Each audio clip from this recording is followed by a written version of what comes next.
for a moment. Before you continue scrolling, before you let your mind dismiss this as just another video, take a breath and listen carefully. Have you ever felt that something about your life doesn't fully fit into ordinary explanations? That certain events, both painful and miraculous, seem too precise, too meaningful, to be random? That no matter how many times circumstances tried to crush you, you somehow survived, adapted, and continued forward, even when you shouldn't have. This is not a story meant to inflate your ego. It is not a fantasy designed to make you feel temporarily special. And it is not a message rooted in fear, superstition, or religious extremism. What you are about to hear is a reflection, a carefully structured narrative that explores why so many people resonate deeply with the idea of being chosen, protected, or guided by something greater than themselves. It is a journey through symbolism, spiritual language, ancient belief systems, and human psychology, told through a lens that is calm, grounded, and respectful. The video that inspired this reflection uses dramatic imagery, a photograph, dark forces, an unseen rejection, and a protection so strong that even destruction itself halts at the boundary of a soul. But beneath those intense images lies a deeper question, one that has echoed through religious history, philosophy, and theology for thousands of years. What does it truly mean to be protected? And what responsibility comes with believing that your life has purpose? Many traditions, biblical, philosophical, and spiritual, agree on one thing. Human beings are not merely accidents drifting through time. We are shaped by meaning, formed through struggle, and refined through trials we do not always understand while we are in them. This message is for those who have been misunderstood, for those who are called too sensitive, too intense, or too different, for those who sensed danger before it appeared, truth before it was spoken, and change before it arrived. Not because they were superior, but because they were aware. As we move forward, this narrative will not ask you to fear invisible enemies.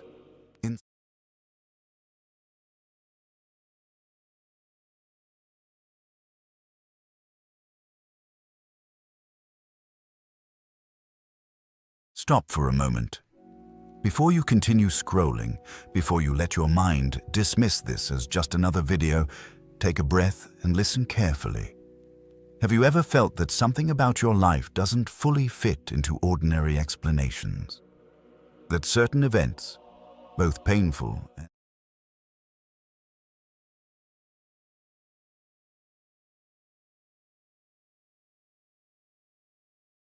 Stop for a moment. Before you continue scrolling, before you let your mind dismiss this as just another video, take a breath and listen carefully. Have you ever felt that something about your life doesn't fully fit into ordinary explanations? That certain events, both painful and miraculous, seem too precise, too meaningful, to be random? That no matter how many times circumstances tried to crush you, you somehow survived, adapted, and continued forward, even when you shouldn't have. This is not a story meant to inflate your ego. It is not a fantasy designed to make you feel temporarily special. And it is not a message rooted in fear, superstition, or religious extremism. What you are about to hear is a reflection, a carefully structured narrative that explores why so many people resonate deeply with the idea of being chosen, protected, or guided by something greater than themselves. It is a journey through symbolism, spiritual language, ancient belief systems, and human psychology, told through a lens that is calm, grounded, and respectful. The video that inspired this reflection uses dramatic imagery, a photograph, dark forces, an unseen rejection, and a protection so strong that even destruction itself halts at the boundary of a soul. But beneath those intense images lies a deeper question, one that has echoed through religious history, philosophy, and theology for thousands of years. What does it truly mean to be protected? And what responsibility comes with believing that your life has purpose? Many traditions, biblical, philosophical, and spiritual, agree on one thing. Human beings are not merely accidents drifting through time. We are shaped by meaning, formed through struggle, and refined through trials we do not always understand while we are in them. This message is for those who have been misunderstood, for those who are called too sensitive, too intense, or too different. For those who sensed danger before it appeared, truth before it was spoken, and change before it arrived. Not because they were superior, but because they were aware. As we move forward, this narrative will not ask you to fear invisible enemies. Instead, it will invite you to reflect on resilience, on discernment, on the mysterious way suffering often precedes clarity. You will hear about spiritual language, not as dogma, but as metaphor.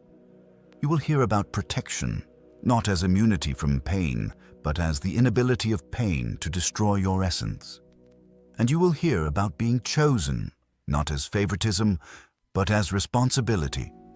If something within you feels calm rather than alarmed, if you feel curious rather than frightened, if you sense recognition rather than confusion, then stay.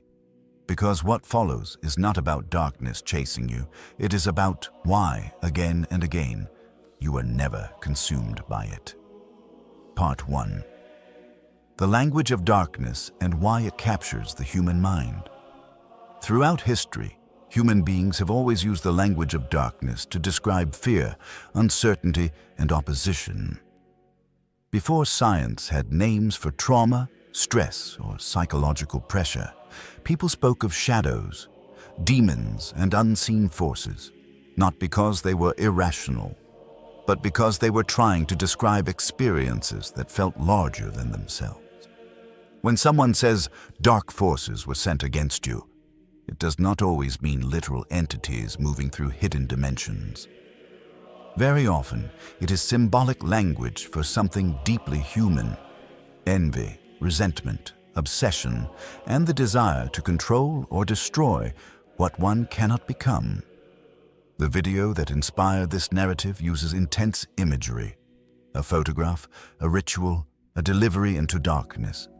Because the human mind responds strongly to symbols. A photograph represents identity. It captures a moment of existence, a version of the self frozen in time. When people feel powerless against someone else's success, peace, or inner strength, they often fixate on symbols of that person rather than the person themselves. In ancient cultures, images were believed to carry presence. Statues, carvings, and icons were not worshipped for their material form, but for what they represented. Even today, people speak to photographs of loved ones who have passed away, not because they believe the photo is alive, but because it holds emotional and psychological weight. So when the narrative speaks of someone handing over a photograph to darkness, it is describing an act of projection. Hatred seeks a target. Envy seeks a symbol. And obsession needs something concrete to cling to. This is why stories like this resonate so deeply. Almost everyone has experienced being the focus of someone else's unexplained hostility. A co-worker who competes without reason. A friend who smiles while secretly resenting your growth. A family member who cannot tolerate your independence. These dynamics feel irrational, and when reason fails, the mind turns to metaphor. The idea that someone would go to extreme lengths to harm you is not meant to create fear. It explains something many people already feel but cannot articulate: that opposition in life is often disproportionate to anything you actually did. And here is where the narrative shifts. The story does not remain in darkness. It introduces a limit. In theological traditions, darkness is never portrayed as limitless. It always encounters boundaries. In the biblical worldview, evil is not equal to good. It does not have ultimate authority. It reacts. It does not originate meaning. This is why the turning point of the story is so powerful. When the image, the symbol of identity, reaches the place of supposed destruction, it is not consumed. It is recognized, and recognition changes everything, not because darkness is afraid in a childish sense, but because it cannot claim what does not belong to it. This idea appears again and again across spiritual traditions, that some struggles cannot take you past a certain point, that some attacks exhaust themselves without achieving their goal, that something within you remains untouched, no matter how intense the pressure becomes. Most people don't realize this while they are suffering. They only understand it later, looking back and asking a single, quiet question. How did I survive that? The answer is rarely, because I was stronger than everyone else. More often it is, because something would not let me break. That something does not have to be defined in mystical terms to be real. It can be faith, conscience, resilience, or a deeply rooted sense of meaning. Theology gives it language. Psychology gives it structure. Experience gives it proof. And when the story says that darkness stepped back, it is not claiming that hardship vanished. It is claiming that destruction failed. That is an important distinction, because protection does not mean the absence of struggle. It means the refusal of struggle to erase you. And that realization leads us to a deeper question, one that moves away from enemies and toward identity itself. Part 2. Recognition, discernment, and the burden of awareness. One of the most overlooked aspects of spiritual narratives is not power, but recognition. In many religious and philosophical traditions, recognition is more decisive than force. To be seen for who you truly are, by others or by yourself, changes the entire direction of a life. The moment something is recognized, it can no longer be manipulated in the same way. This is why the turning point of the story is not an attack, but a pause. The narrative suggests that when the image was seen, something was immediately understood. In symbolic language, this moment represents discernment, the ability to perceive essence rather than appearance. Discernment is not about suspicion or paranoia. It is not about assuming others are enemies. It is about sensing alignment or misalignment before evidence becomes visible. People with strong discernment often struggle in silence. They feel tension before words are spoken. They sense instability beneath calm surfaces. They notice contradictions long before they can explain them logically.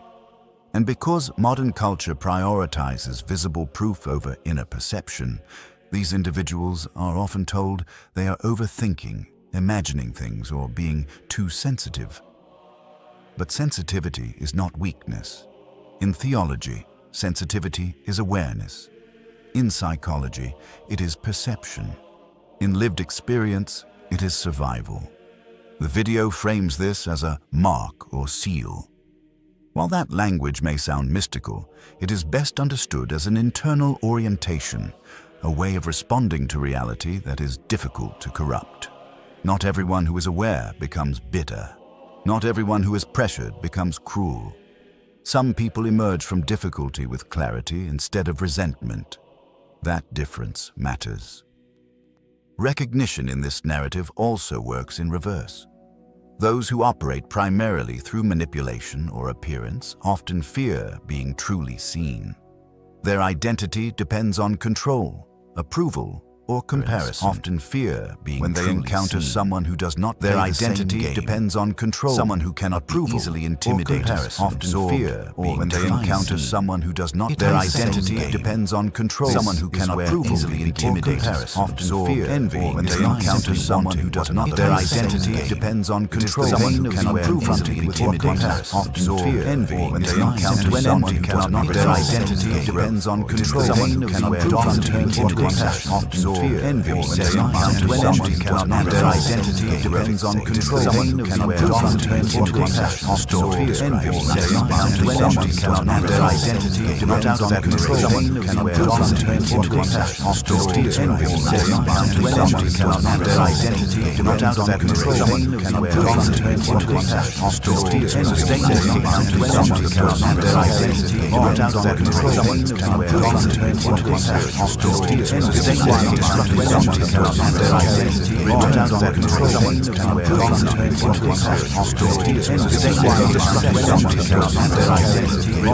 control. Someone who can wear turns into compassion. Hostile fear, envy, when they are bound to energy, cannot their identity depends on control. Someone who can wear turns their identity. Hostile fear, envy, when they are bound to energy, cannot their identity depends on control. Someone who can wear turns their identity. Hostile fear, envy, when they are bound to energy, cannot their identity depends on control. Someone who can wear turns their identity. Hostile fear, envy, when they are bound to energy, cannot their identity depends on control. Someone who can wear turns their identity. Hostile fear, envy, when they are bound to energy, cannot their identity depends on control. Someone who can wear turns their identity. Hostile fear, envy, when they are bound to energy, cannot their identity depends on control. Someone who can wear turns their identity. Hostile fear, envy, when they are bound to energy, cannot their identity depends on control. Someone who can wear turns their identity. Hostile fear, envy, when they are bound to energy, cannot their identity depends on control. Someone who can wear turns their identity. Hostile fear, envy, when they are bound to energy, cannot their identity depends on control. Someone who can wear turns their identity. Hostile fear, envy, when they are bound to energy, cannot their identity depends on control. Someone who can wear turns their identity. Hostile fear, envy, when they are bound to energy, cannot their identity depends on control. Someone who can wear turns their identity. Hostile fear, envy, when they are bound to energy, cannot their identity depends on control. Someone who can wear turns their compassion and wisdom, not superiority. Because being able to see clearly does not grant permission to judge harshly. It calls for humility. This is the point where many narratives fail, but this one begins to mature. It does not promise dominance. It does not promise escape from difficulty. It points toward responsibility, and responsibility is where protection gains meaning. Part 3. Protection is not escape, it is purpose. One of the most dangerous misunderstandings in spiritual storytelling is the belief that protection means exemption. Exemption from pain, exemption from failure, exemption from responsibility. The narrative you are hearing does not truly support that idea, even if it sounds like it at first. When examined carefully, it reveals something far more grounded and far more demanding. Protection, in its deepest sense, does not prevent struggle. It reveals something far more grounded and far more demanding. History. Protection, individuals most associated with does not prevent struggle. Reveals something far more grounded. They were shaped around history. In biblical traditions, protection often does not prevent struggle. Reveals something far more grounded. They were shaped around history. Yet in prison, biblical traditions, most protection often does not prevent struggle. Reveals something far more grounded. They were shaped around history. Yet in prison, biblical traditions, most protection often does not prevent struggle. Reveals something far more grounded. They were shaped around history. Yet in prison, biblical traditions, most protection often does not prevent struggle. Reveals something far more grounded. They were shaped around history. Yet in prison, biblical traditions, most protection often does not prevent struggle. Reveals something far more grounded. They were shaped around history. But because the core protection people listening to this story can identify moments in their lives where collapse seemed inevitable. Times when one more loss, one more betrayal, should have ended everything. Can identify moments in their lives where collapse seemed inevitable. That holding is not when one more loss, one more betrayal, of a jurisdiction where collapse seemed that could not be crossed. That holding is not when one more grounded turn, one more betrayal, of a jurisdiction where collapse. When a person's life is oriented towards not when one more grounded turn, one more betrayal, of a jurisdiction where collapse. When a person's life is oriented towards not when one more grounded turn, one more betrayal, of a jurisdiction. This does not make collapse. When a person person's life is oriented towards one more grounded, one more trace of superiority does not make claims. When a person's life is oriented towards one more grounded, one more trace of superiority does not make claims. When a person's life is oriented towards sharpened their perception and stripped away illusions that once controlled them. That clarity is not given to everyone. And here is where the narrative makes a subtle but important transition. It stops focusing on the enemy and begins focusing on the individual's calling. Being protected is not about being untouchable, it is about being necessary. The reason destruction fails is not because darkness is powerless, but because there is unfinished work. Something remains to be done, something that requires the specific perspective, sensitivity, and experience that only you carry. This reframes suffering entirely. Instead of asking, "Why was this allowed to happen to me?" the deeper question becomes, "What did this prepare me to do?" The narrative emphasizes sensitivity as a strength rather than a flaw. This is not poetic exaggeration. Highly perceptive individuals often feel more deeply because they register nuance others ignore. They absorb emotional information quickly. They respond intensely because they process reality at multiple levels at once. This trait is often misunderstood in modern culture, which values efficiency over depth and speed over reflection. As a result, those who feel deeply are encouraged to suppress rather than refine their awareness. But suppression dulls purpose. In spiritual frameworks, sensitivity is not something to overcome.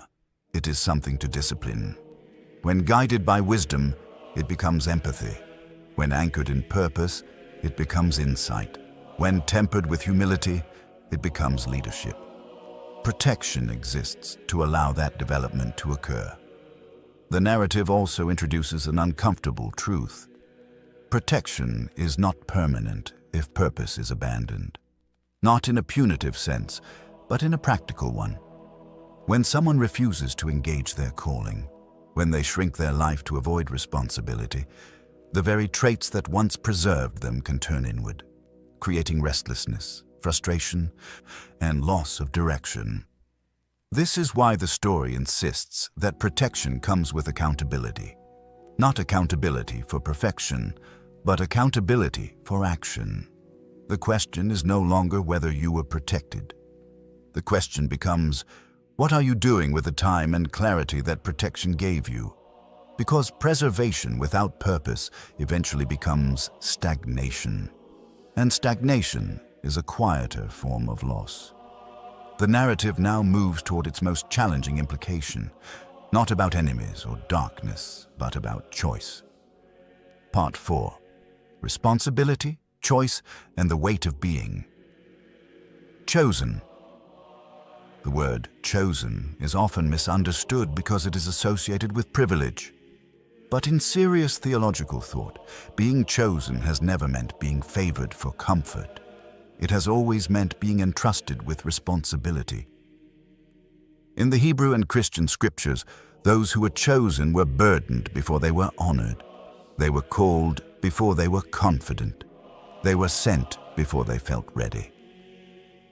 Being chosen was not an elevation above others. It was an assignment on behalf of others. This is the framework the narrative quietly returns to. Protection is not granted so that someone can feel superior, untouched, or invincible. It exists so that a task can be completed, and that task always involves impact beyond the self. The video suggests that awareness itself activates a shift. Once you recognize that your life has endured for a reason, neutrality disappears. You can no longer claim ignorance. You can no longer drift without direction. Consciousness introduces responsibility. This is why clarity often feels heavy at first. Many people say they want purpose, but what they truly want is reassurance. Purpose requires decision. Decision requires sacrifice. Sacrifice requires letting go of identities that no longer serve the mission. The narrative does something important here. It warns against arrogance. Being protected does not excuse cruelty. Being aware does not justify contempt. Being different does not authorize isolation from humanity. If anything, heightened perception demands greater humility. Those who see more are responsible for causing less harm. Those who understand patterns must interrupt destructive ones, not replicate them.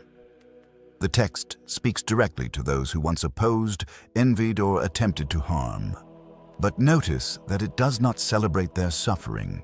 It describes consequence, not vengeance. This is a crucial distinction. In spiritual law, consequence is not revenge, it is alignment. Actions shape outcomes because reality responds to intention. When someone directs persistent negativity outward, they distort their own inner structure.